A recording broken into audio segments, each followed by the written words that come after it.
আমাদের চ্যানেলে আপনাদের মনোরঞ্জন করার উদ্দেশ্যে প্রত্যেক সপ্তাহে আমরা নিয়ে আসি নিত্য নতুন রহস্য রোমাঞ্চকর কাহিনী।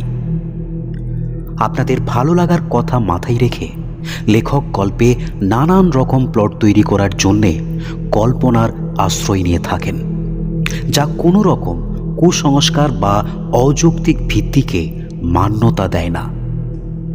আজকের গল্পে অভিনয় করেছেন দেবব্রত, সৌভিক, তানিয়া। অন্যান্য চরিত্র এবং গল্প পাঠে আমি সাহেব। চলুন তাহলে শুরু করি বর্তমান প্রজন্মের সুনামধন্য লেখক শ্রীকান্ত শর্মার কলমে এক তরুণ বাঙালির অসামান্য বুদ্ধিমত্তার রোমাঞ্চকর রোমহর্ষক গল্প গোয়েন্দা শঙ্কর ও অপহরণ।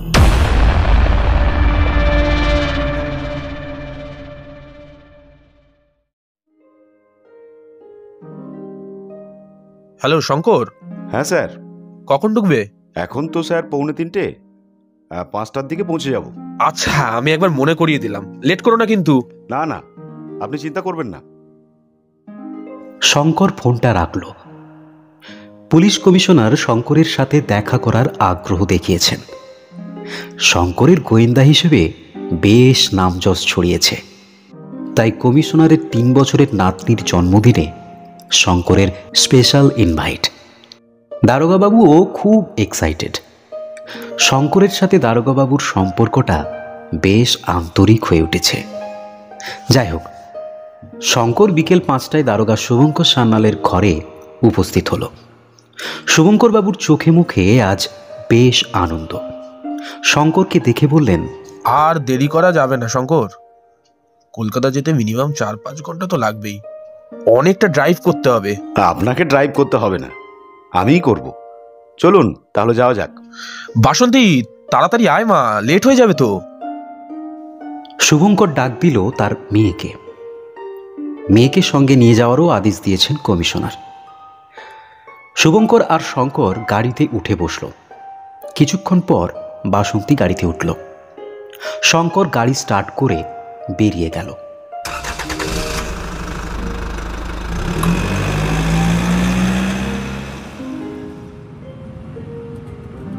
শঙ্কর, বাসন্তীর সাথে পরিচয়ই তো হয়নি তোমার।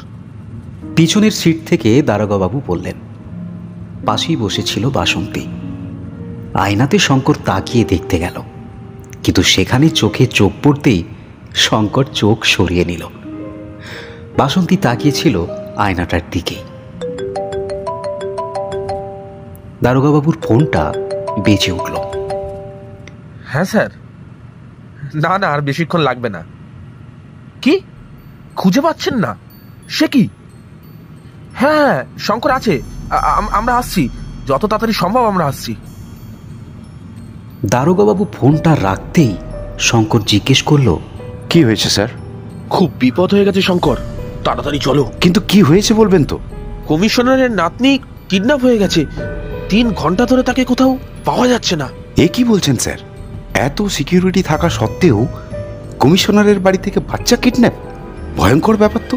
তবে আর বলছি কি, খবরটা এখনো চাপা আছে। গোপনে পুলিশ ইনভেস্টিগেশন চালাচ্ছে, আমাদেরকে একটু তাড়াতাড়ি পৌঁছাতে হবে। শঙ্কর গাড়ির স্পিড বাড়ালো। ঘন্টা খানেকের মধ্যে কমিশনারের বাড়ি পৌঁছালো।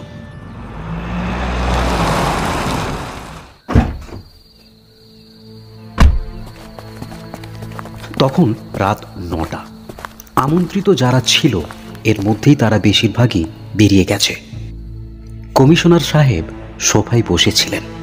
শঙ্কর, বাসন্তী আর দারোগাবাবু ভিতরে ঢুকতেই উঠে দাঁড়িয়ে শঙ্করের কাছে গিয়ে বললেন, শঙ্করবাবু, আমাদের পুলিশে এখনো কিছু করতে পারল না।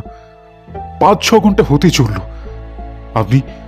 আপনি কিছু ব্যবস্থা করুন শঙ্করবাবু। ঠিক আছে, দেখছি কি করতে পারি।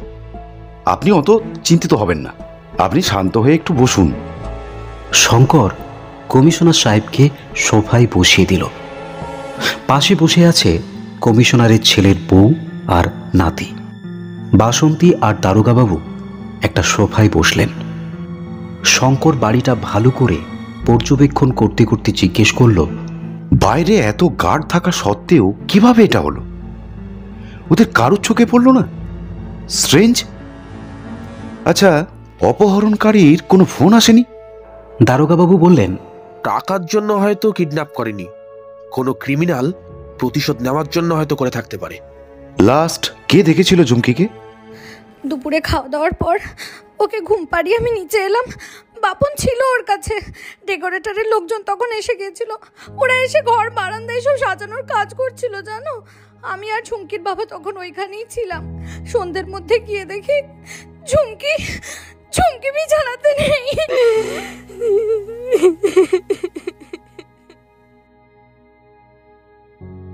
কথাগুলো বলে ঝুমকির মা কেঁদে ফেলল।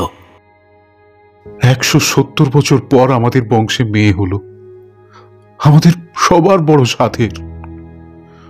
3 বছরের বাচ্চার সাথে এমন যে করেছে তাকে আমি গুলি করে মারবো। রাগে ফুঁসতে ফুঁসতে বললেন কমিশনার সাহেব। এমন সময় ঘরের ল্যান্ডলাইনটা বেজে উঠল। হন্তদন্ত হয়ে ছুটে গিয়ে কমিশনার রিসিভারটা তুলে হ্যালো বললেন। শঙ্কর তাকিয়ে আছে কমিশনারের দিকে। কমিশনার ফোনটা রেখে ধীর কণ্ঠে বললেন, আমার ছেলে সৌমদীপ, ও ফোন করেছিল, বলল সবে চেকপোস্টে সার্চ চলছে, কিন্তু কোনো খবর নেই।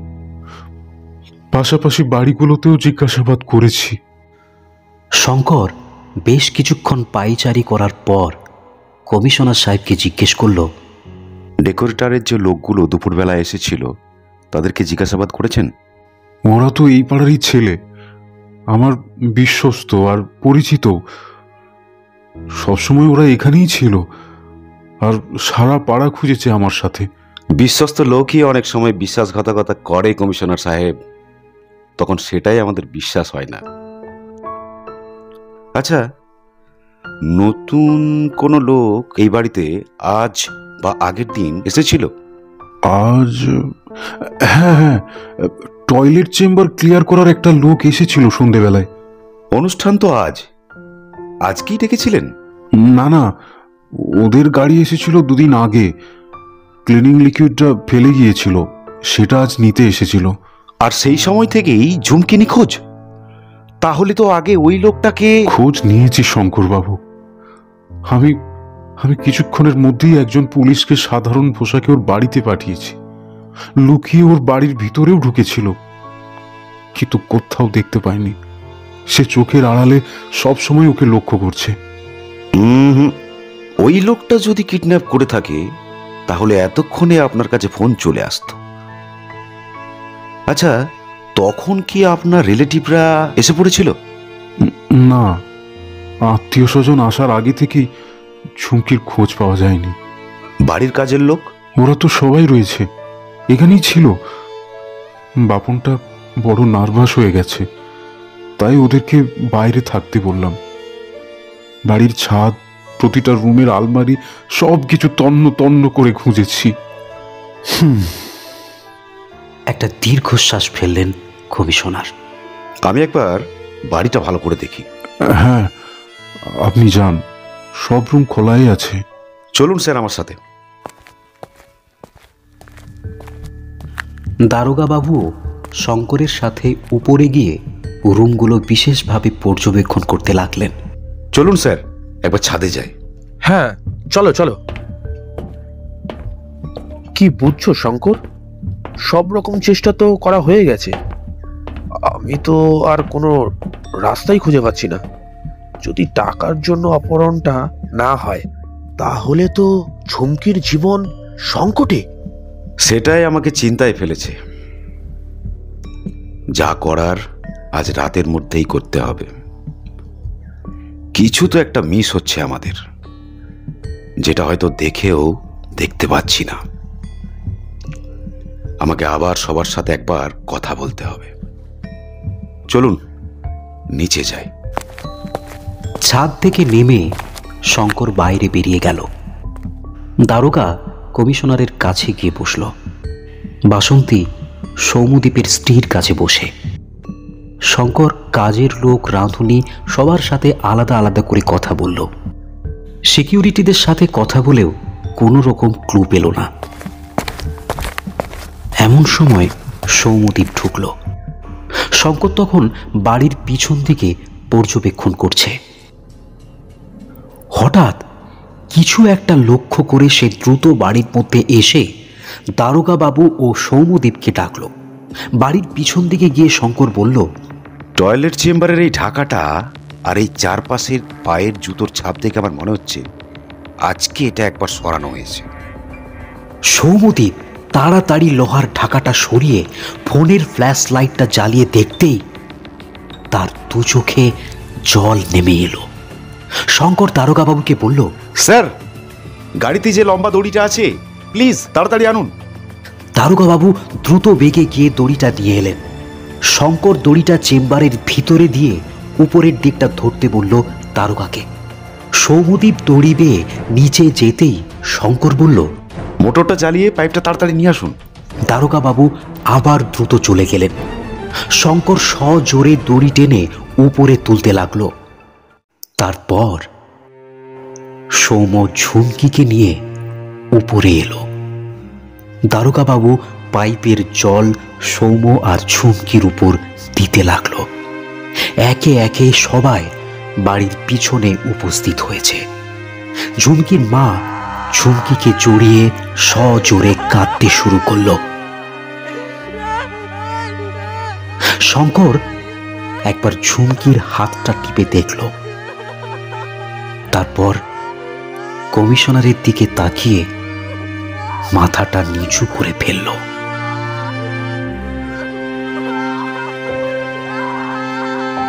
হঠাৎ কোনো নদী নিজের আমোদে টলতে টলতে যেন সাগর নয় মরুভূমিতে পৌঁছে গেল।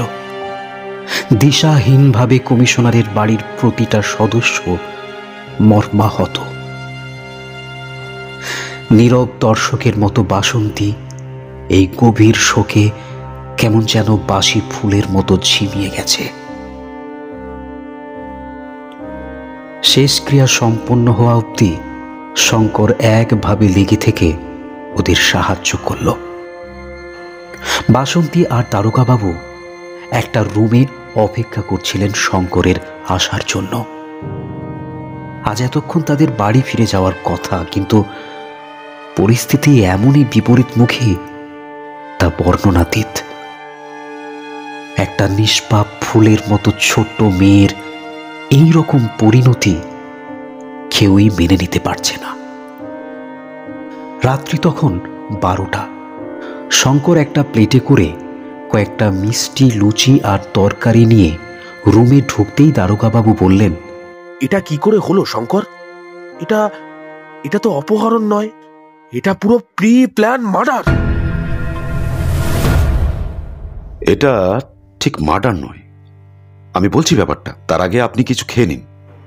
বাসন্তীর দিকে তাকিয়ে বলল, আপনিও খেয়ে নিন। বাসন্তী চুপ হয়ে রইল। তখন কমিশনার রুমে ঢুকলেন।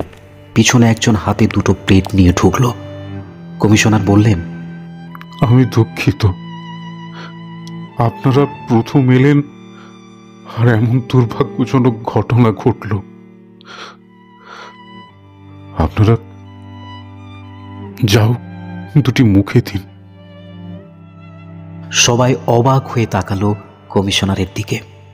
শঙ্কর বলল, আপনি অত ব্যস্ত হবেন না স্যার, আমরা তো এবার বেরিয়ে যাব। সে কি, বেরিয়ে যাবেন? কিন্তু আমি ওকে ছাড়ব না। ওই জানোয়ারটা যদি বাথরুম সাফ করার নাম করে এসে এমন একটা নির্লজ্জ নির্মম হত্যা করে থাকে, তবে তাকে আমি নিজের হাতে কুকুরের মতো গুলি করে মারব। তারপর দরকার হলে সারা জীবন জেল খাটব। যদি অপহরণ করত, যা চাইতো দিয়ে দিতাম, কিন্তু শেষ করে দিল এইটুকু ফুলের মতো বাচ্চাটাকে। শেষ করে দিল। আপনি একটু শান্ত হন। এই কাণ্ডটা ওই টয়লেট ক্লিনার করেনি, আর যে করেছে তার সন্ধান আমি নিয়ে নিয়েছি। কি বলছেন? কি, ও করেনি? তাহলে কে এই জঘন্য অপরাধটা করেছে? আপনি আপনি আমাকে সেটা না বলেই চলে যাবেন বলছেন? আপনি দরজাটা বন্ধ করে স্থির হয়ে এখানে বসুন, আমি সব আপনাকে বলছি। কমিশনার এবার একটু অবাক হয়ে দরজাটা বন্ধ করল। দারোগাবাবু আর বাসন্তীও বিস্ময় দৃষ্টিতে শঙ্করের দিকে চেয়ে রইল। একটা চাপা পরিবেশ, সবার হৃদস্পন্দন নিজেই অনুভব করছে। কমিশনারকে ধরে বসিয়ে দিল শঙ্কর। তারপর শঙ্কর বলতে আরম্ভ করল। এই পৃথিবী বড় আজব স্যার। ভগবান কাকে কখন কোন পরিস্থিতিতে দাঁড় করায় তার সামান্যটুকু ধারণাও মানুষের থাকে না। আর আপনার এই বাড়িতে অপহরণ তো হয়েছে, আপনারা সবাই মিলে করেছেন সেই অপহরণ, যার ফলস্বরূপ এই ভয়ানক কাণ্ড। 170 বছর পর যখন আপনার বাড়িতে মেয়ে হলো, সেই আনন্দে আপনারা সবাই দিশেহারা হয়ে পড়লেন।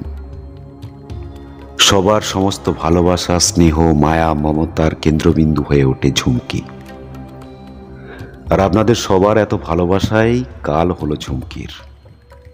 আর সেই কালের দরজা খুলে গেল যেদিন টয়লেট ক্লিনার এসে লোহার ঢাকনাটা খুলে রেখে ভুলে চলে যায়। আজ সন্ধ্যায় ওদের একটি লোক এসেছিল ফেলে যাওয়া লিকুইডটা নিতে, আর তখন সে ঢাকনাটা আবার লাগিয়ে দেয়। আর তার আগেই যখন ডেকোরেশনের লোক এলো বাড়ি সাজাতে, ওই সাজ ডেকে আনলো ঝুমকির জীবনের পরিসমাপ্তি। আপনারা ভুলেই গিয়েছিলেন যে একজনকে ভালোবাসতে গিয়ে আরেকজনকে অনেকখানি অবহেলার পাত্র করে ফেলেছেন। চাপা উত্তেজনায় কমিশনার বলে উঠলেন, বাপন? হ্যাঁ, বাপন। ওই 10 বছরের শিশুর মনে অনেক যন্ত্রণা আর ক্ষোভ সৃষ্টি হয়, যার একমাত্র কারণ তার মনে হয় ঝুমকি। ঝুমকির প্রতি আপনাদের আহ্লাদ বাপনের মনে ঝুমকির প্রতি ঘৃণার জন্ম দেয়। হয়তো এমন অনেক পরিস্থিতি বাপনের সামনে ঘটে গেছে যা ওকে ভীষণভাবে পীড়া দিয়েছে। পুরো সংসারে সে একা হয়ে গিয়েছিল। আজ সন্ধ্যায় যখন সবাই ঝুমকির জন্মদিন পালনে খুব ব্যস্ত, তখন বাপন ওকে কোলে করে নিয়ে যায় বাড়ির পিছনে।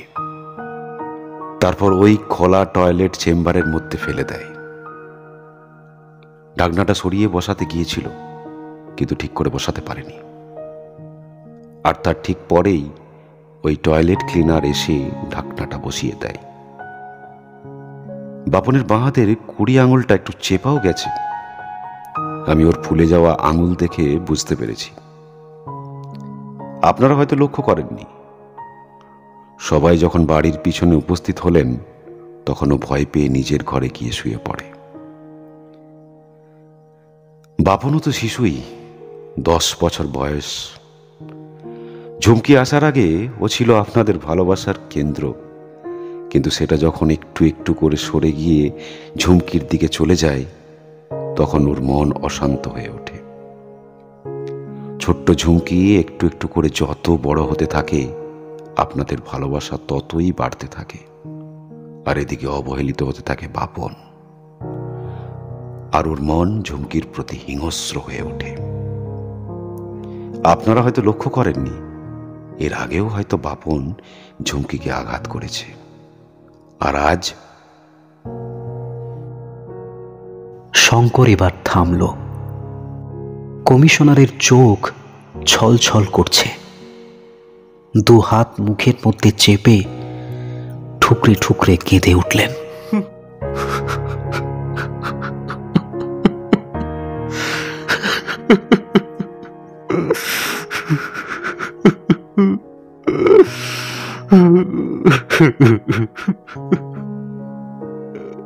শঙ্কর কমিশনারের সামনে বসে বলল, আমার মনে হয় এই ব্যাপারটা আপনার ছেলে বৌমাকে না বলাই ভালো।